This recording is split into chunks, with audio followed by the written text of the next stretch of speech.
सबसे पहले आज आपको दिखाते हैं गरीबी और भूख के डर से पैदा हुआ वो दर्द जिसके चलते एक बार फिर हजारों मजबूर तपती धूप में पलायन को मजबूर हो गए हैं। पलायन का यह सिलसिला गुजरात से शुरू हुआ था और अब मुंबई और दिल्ली तक भी पहुंच गया है। छोटे काम धंधे करने वाले मजदूर लॉकडाउन के डर से अब अपने गांव की तरफ निकल चले हैं। किसी के सर पर कपड़े लत्तों की गठरियां हैं, महिलाओं की गोद में छोटे बच्चे हैं, लंबी लंबी कतारें हैं और सबकी बस एक ही दुआ है, बस ट्रेन या टिकट मिल जाए बस का और कैसे भी करके अपने घर पहुंच जाए।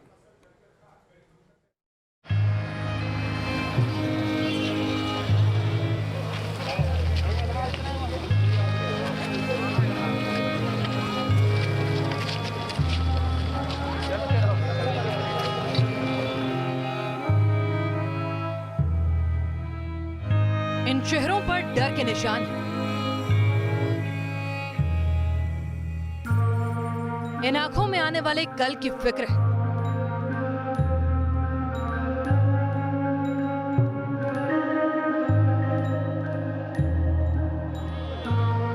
पांव में छाले पड़ गए हैं।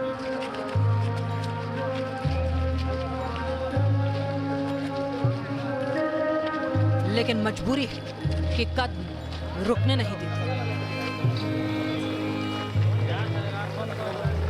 बेरोजगारी है और हम लोग खाएंगे क्या, इसीलिए हम लोग गांव जा रहे हैं। अपने पैसा नहीं मिले ना खाने को मिलेगा।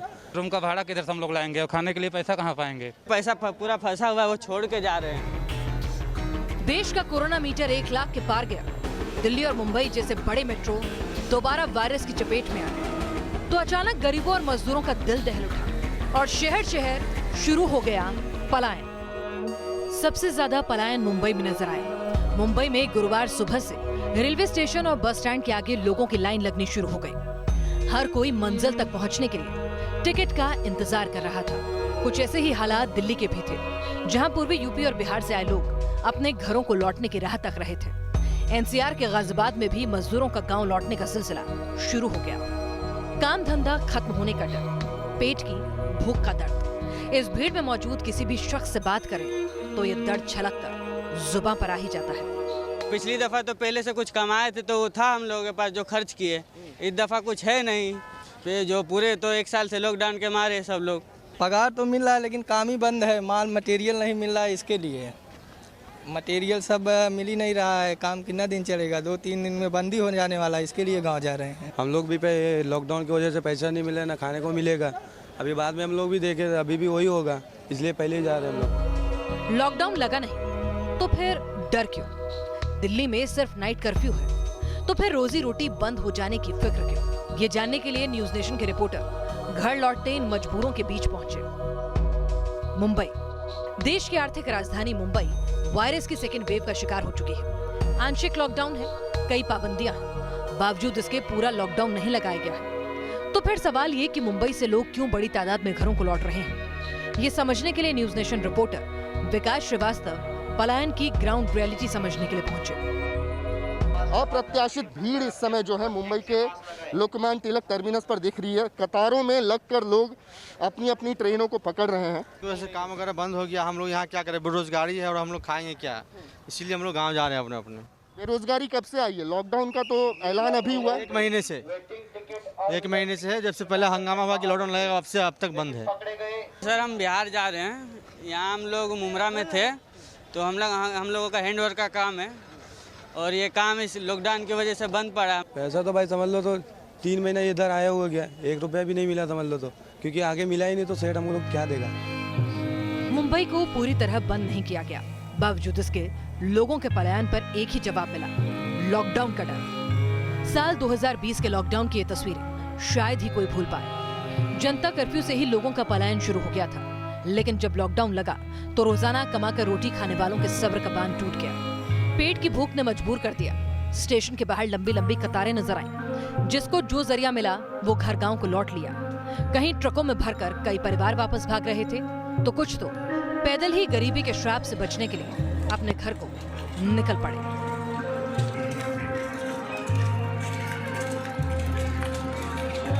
जब कोरोना का कहर कुछ कम हुआ तो एक बार फिर मजदूर मुंबई में जिंदगी को नई शुरुआत देने के लिए आए थे। लेकिन किसे पता था वक्त एक बार फिर सब कुछ पलट कर रख देगा।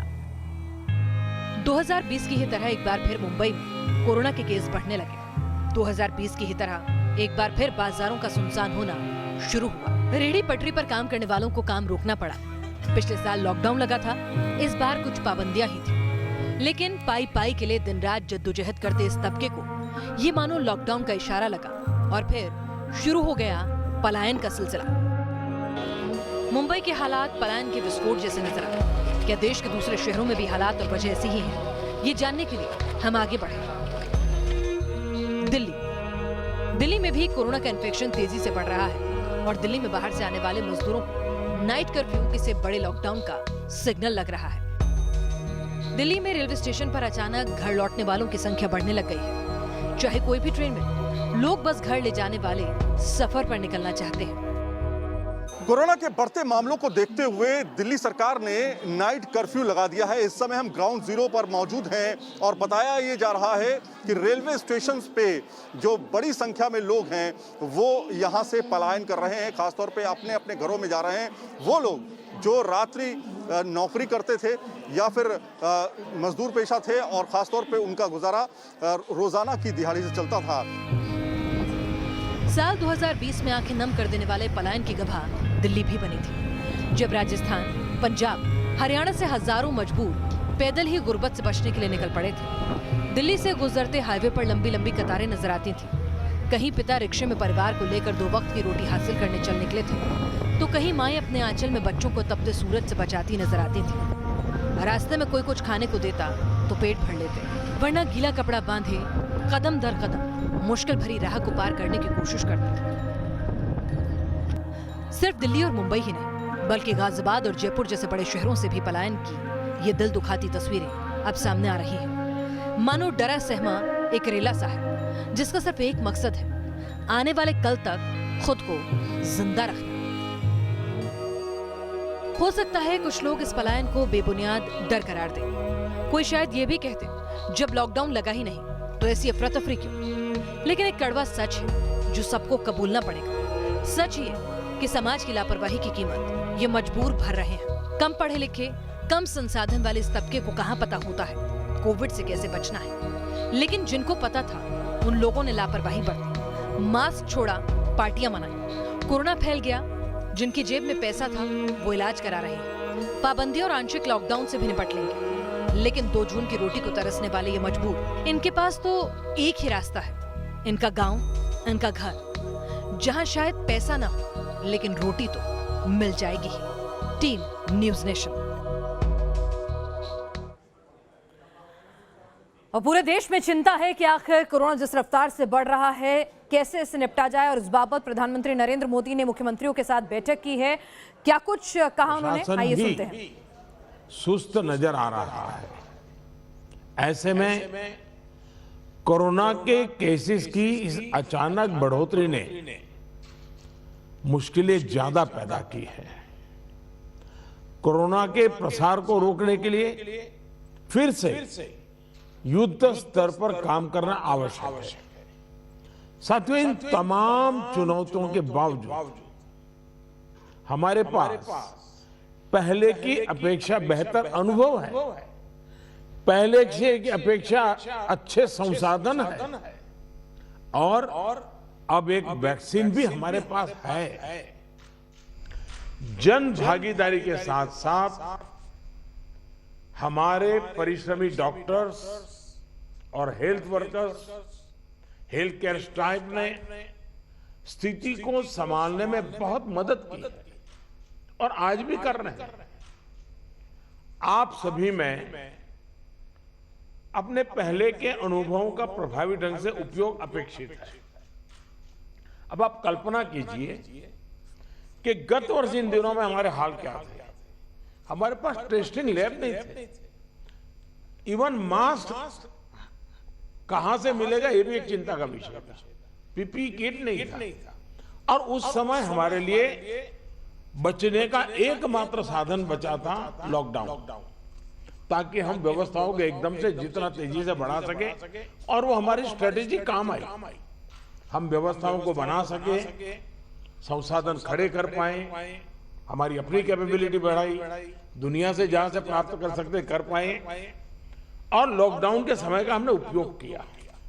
लेकिन आज जो स्थिति है, आज जब हमारे पास सब संसाधन है, तो हमारा बल, और ये हमारे गवर्नेंस की कसौटी है, हमारा बल माइक्रो कंटेनमेंट जोन पर होना चाहिए।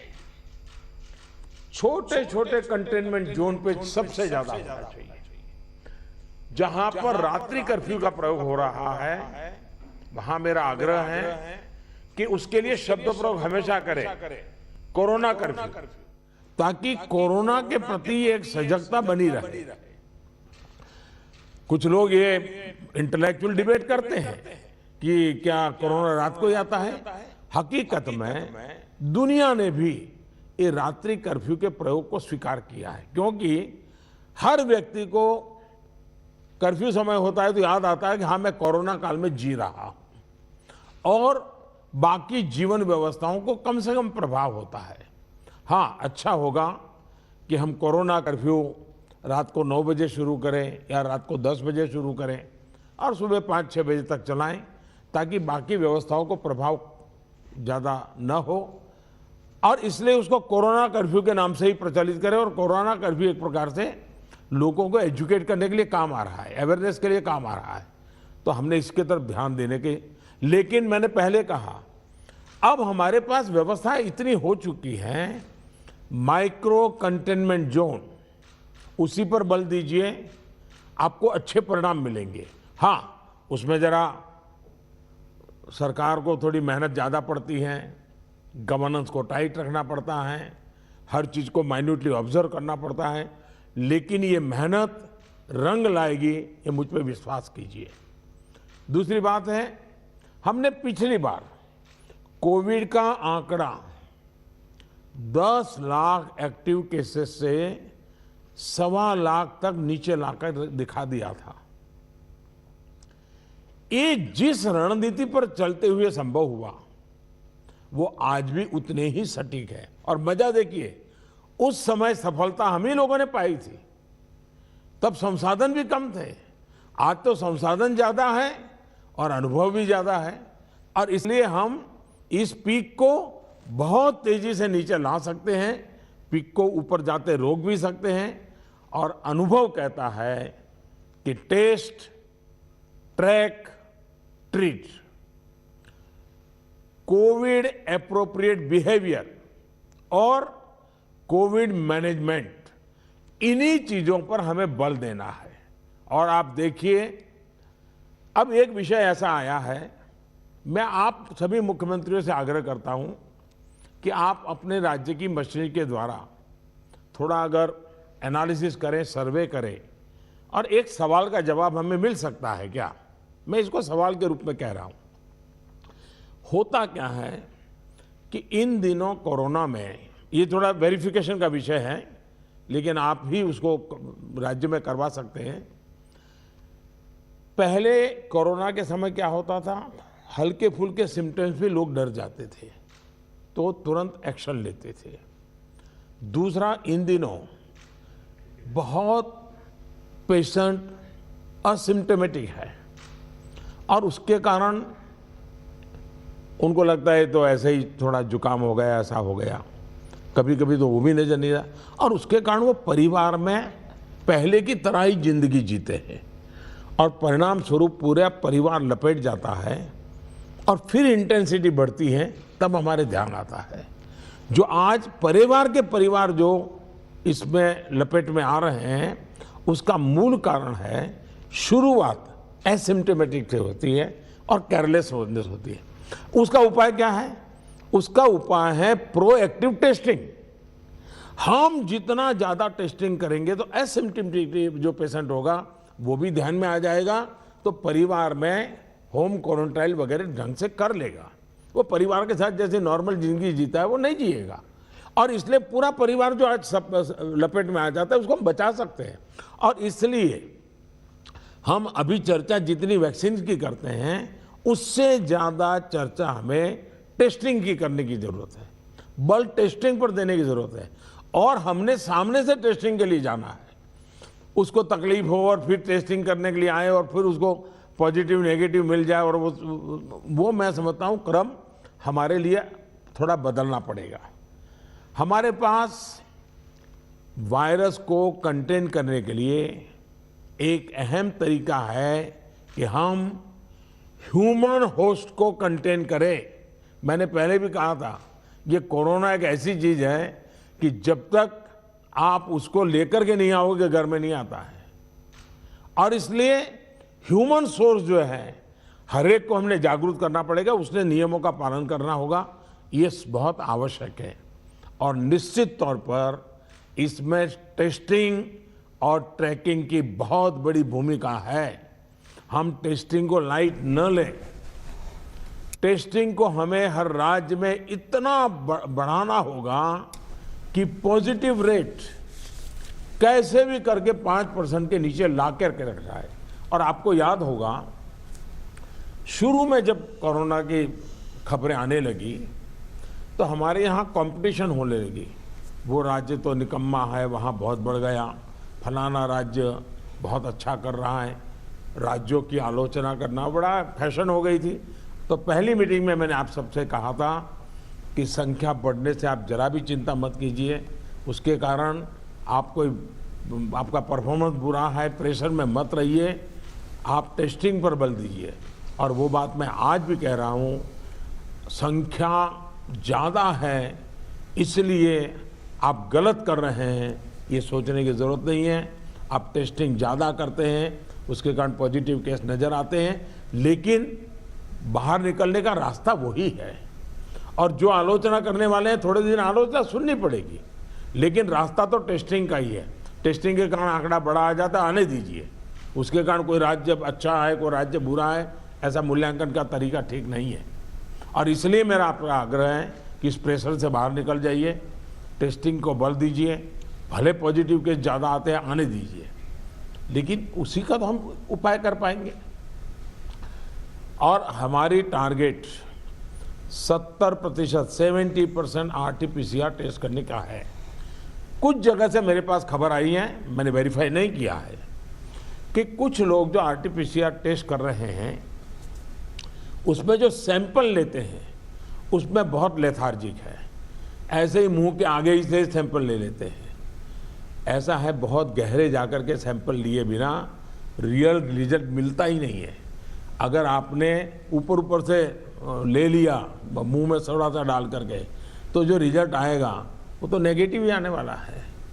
और इसलिए जब तक सुई को अंदर डाल करके सैंपल नहीं लेते हैं, जिन राज्यों में ये हो रहा है इसको रोकने के लिए कोशिश कीजिए। भले पॉजिटिव केस बढ़े, चिंता मत कीजिए, लेकिन पॉजिटिव केस होगा तो ट्रीटमेंट होगा, लेकिन वो नहीं होगा तो घर में फैलाता रहेगा, पूरे परिवार को, पूरे मोहल्ले को, पूरे टेनामेंट को, सबको लपेट लेगा। हमने पिछली मीटिंग में भी इस पर चर्चा की थी कि RT-PCR टेस्ट बढ़ाने की ज़रूरत है। और फिर मैं कहता हूं कि प्रॉपर सैंपलिंग और प्रॉपर होना चाहिए। आपने देखा होगा, कुछ लैब सबको निगेटिव दे रही हैं, कुछ लैब सबको पॉजिटिव दे रही है, तो ये तो अच्छी चित्र नहीं है। तो कहीं कुछ कमी है, और ये गवर्नेंस के माध्यम से हम लोग चेक करना होगा। कुछ राज्यों को इसके लिए इंफ्रास्ट्रक्चर बढ़ाने की जरूरत होगी, लेकिन इसे जितनी तेजी से करेंगे उतना ही मददगार होगा।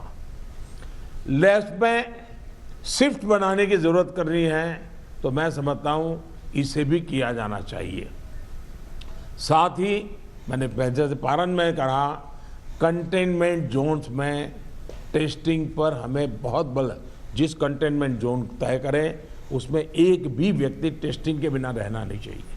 आप देखिए, आपको परिणाम फटाफट मिलना शुरू हो जाएगा। साथियों, जहां तक ट्रैकिंग का प्रश्न है, प्रशासनिक स्तर पर हर इन्फेक्शन के हर कॉन्टैक्ट को ट्रैक करना, टेस्ट करना और कंटेन करना, इनमें बहुत तेजी की जरूरत है। 72 आवर्स में कम से कम 30 कॉन्टैक्ट ट्रेसिंग से हमारा टारगेट कम नहीं होना चाहिए। एक व्यक्ति का खबर आया तो उसके 30 संबंधित लोगों जो भी मिले हैं उसको हमने करना ही पड़ेगा। कंटेनमेंट जोन की भी सीमाएं स्पष्ट होनी चाहिए, वेग नहीं होना चाहिए। पूरे के मोहल्ले इलाके के इलाके, ऐसा मत करो। अगर 2 फ्लैट हैं, एक इमारत में 6 मंजिला है, तो फिर उतनों को ही करो। बगल का टावर है उसको बाद में देखो। अदरवाइज क्या होगा कि हम सब के सब सरल मार्ग यही है कि मेहनत कम पड़ती है, ये कर दो, उस दिशा में मत जाइए। आप सब इस दिशा में सक्रिय हैं, बस हमारी सतर्कता में कोई कमी नहीं आनी चाहिए, यही मेरा आग्रह रहेगा। हमें ये सुनिश्चित करना है कि कोविड फटीग के चलते जमीन तक जाते जाते प्रयासों में सुस्ती किसी भी प्रकार से नहीं आने देनी है। कई राज्यों में कॉन्टैक्ट ट्रेसिंग को पीरियोडिकली क्रॉस चेक करने के लिए भी टीम्स बनाकर काम किया है, इसके अच्छे नतीजे मिले हैं।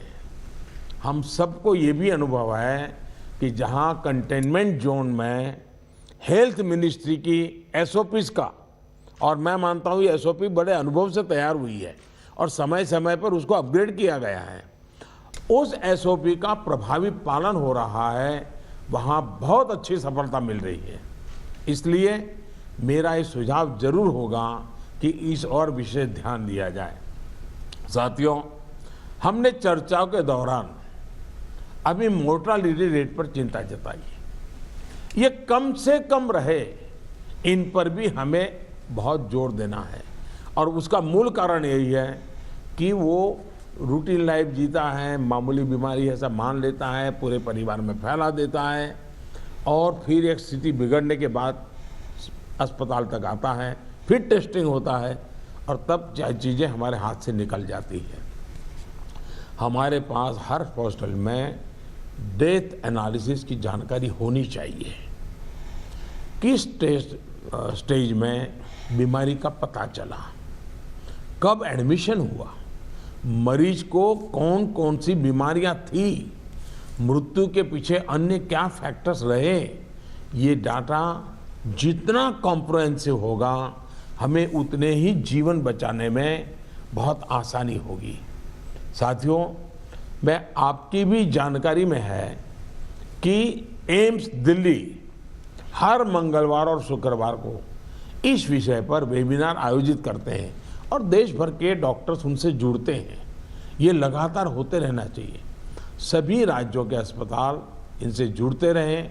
जो नेशनल क्लिनिकल मैनेजमेंट प्रोटोकॉल चल रहा है, उनकी जानकारी सबको रहे, ये भी जरूरी है। और ये लगातार कम्युनिकेशन की व्यवस्था है। जो मेडिकल फैकल्टी के लोग हैं, उनको उन्हीं की भाषा में उन्हीं को लोग समझाएं, इसका प्रबंध है, इसका लाभ लेना चाहिए। इसी तरह एम्बुलेंसेस, वेंटिलेटर्स और ऑक्सीजन अवेलेबिलिटी की भी लगातार समीक्षा आवश्यक है।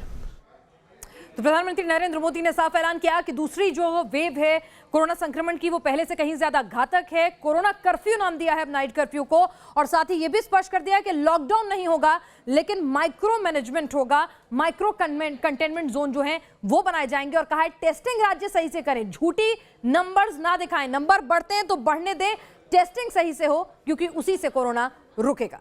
रुक रहे हैं कुछ देर के लिए, जल्द लौटते हैं।